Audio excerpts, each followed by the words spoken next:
हनुमान जी और बूढ़ी औरत की कथा। एक समय की बात है। अयोध्या से कुछ दूर एक छोटे से गांव में एक बहुत ही गरीब बूढ़ी औरत रहती थी। उसका कोई सहारा नहीं था, न बेटा, न पति, न कोई रिश्तेदार। वह रोज भगवान हनुमान जी की पूजा करती और कहती, हे बजरंगबली, मेरे जीवन में बहुत कष्ट है, कृपा कर मेरा उद्धार करो। उसकी सच्ची भक्ति देखकर एक दिन हनुमान जी ने उसकी परीक्षा लेने का निश्चय किया। वे एक साधु के रूप में उसके घर पहुंचे। बूढ़ी औरत उस समय चूल्हे पर रोटी सेंक रही थी। उसने देखा कि एक साधु दरवाजे पर खड़ा है। उसने तुरंत उठकर पानी दिया, फिर अपनी रोटी का आधा भाग साधु को दे दिया। साधु ने पूछा, माई, तुम खुद भूखी हो फिर भी मुझे भोजन दे रही हो? वह मुस्कुराकर बोली, बेटा, हनुमान जी के भक्तों को खिलाने से ही तो हनुमान जी प्रसन्न होते हैं। मुझे भूख की चिंता नहीं, मुझे तो केवल भक्ति की चिंता है। साधु ने, माई, अगर हनुमान जी तुम्हारे इतने प्रिय हैं तो क्या उन्होंने तुम्हारी गरीबी नहीं देखी? बूढ़ी औरत बोली, हनुमान जी सब जानते हैं, पर जो होता है वह मेरे कर्मों के अनुसार है। मुझे उनकी इच्छा पर पूर्ण विश्वास है।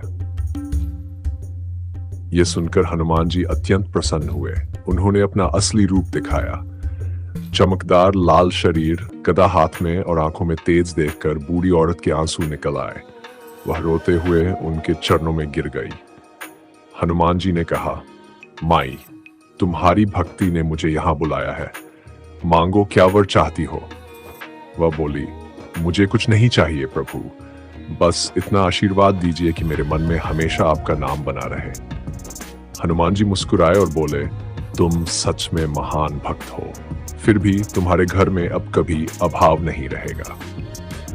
यह कहकर उन्होंने अपनी पूंछ से जमीन को स्पर्श किया। देखते ही देखते वह चूटियोपड़ी एक सुंदर कुटिया में बदल गई।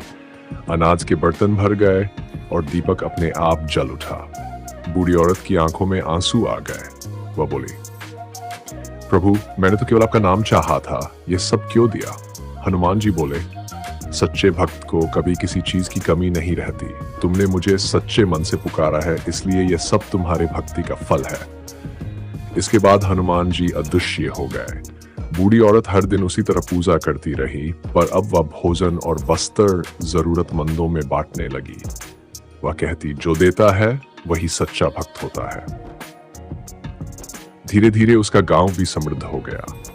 लोगों ने कहा, यह सब बूढ़ी माई की भक्ति का प्रभाव है। और सच में जहां सच्ची श्रद्धा और प्रेम होता है, वहां हनुमान जी स्वयं उपस्थित रहते हैं। इस कथा से शिक्षा, हनुमान जी को सच्चे मन से याद करने वाला भक्त कभी अकेला या दुखी नहीं रहता। भक्ति में सच्चाई और निस्वार्थ भाव सबसे बड़ा धन है।